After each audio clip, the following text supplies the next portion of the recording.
Salut à tous les amis, c'est Luc et on se retrouve aujourd'hui pour une toute nouvelle vidéo. Aujourd'hui, comme vous avez dû le voir dans le titre, je vous présente mon logo. Juste avant de commencer la vidéo, je vous préviens tout de suite, mon logo je l'ai réussi grâce à deux sites. Le premier c'est InDesign et le deuxième c'est Photoshop. Tous les deux de la suite Adobe. Mon logo terminé, il rend comme ça. C'est parti, je vais vous donner les étapes de la construction, même si c'est pas vraiment une construction. Et ensuite, je vais vous montrer les essais que j'avais fait avant et ensuite les petites améliorations que j'ai voulu mettre. Mon logo, déjà, c'est un L, un T et un O en dessous.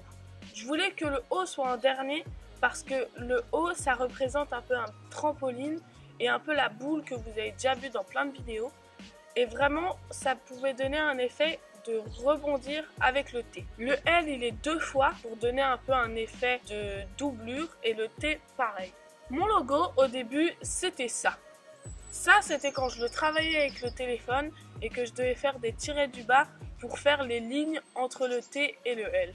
Là, franchement, il était vraiment pas beau. Du coup, quand je suis rentrée à la maison, parce que j'étais en vacances quand je l'ai fait, je me suis vraiment concentrée et ça doit faire 2 semaines que je travaille dessus pour qu'il soit vraiment le mieux possible. J'ai commencé le logo en utilisant InDesign. Là, j'ai essayé de trouver les polices que j'aimais bien. Ceux qui ne savent pas ce que c'est qu'une police, c'est quand tu cherches comment sera ta lettre, en gros si elle sera en majuscule, en script, en minuscule, et il y a plein d'autres fonctions.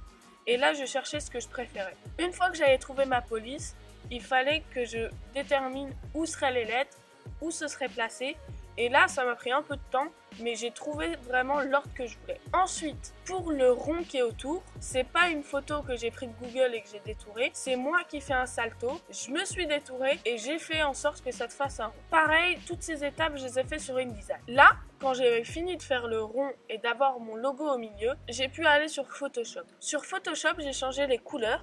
Je pense pas que c'était le meilleur moyen que je pouvais utiliser, mais j'ai détouré et ensuite avec le pinceau, je suis passée là où il fallait changer la couleur. Du coup, ça prenait un peu plus de temps, mais quand même, c'était assez pratique. Au début, mon logo, il était de plein de couleurs différentes. Je vais vous mettre une photo juste ici. Mais bref, il était jaune, rouge, vert, avec des contours et tout.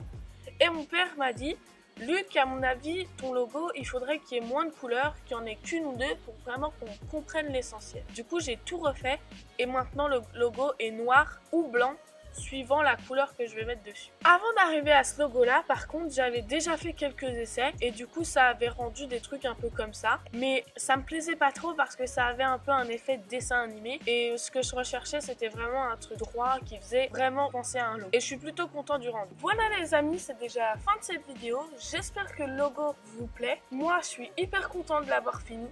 N'oubliez pas que vous pouvez me dire dans les commentaires ce qu'il faudrait que je change dans le logo et la couleur que vous préférez. Ceux qui sont restés jusqu'à la fin de cette vidéo, je les remercie et à plus.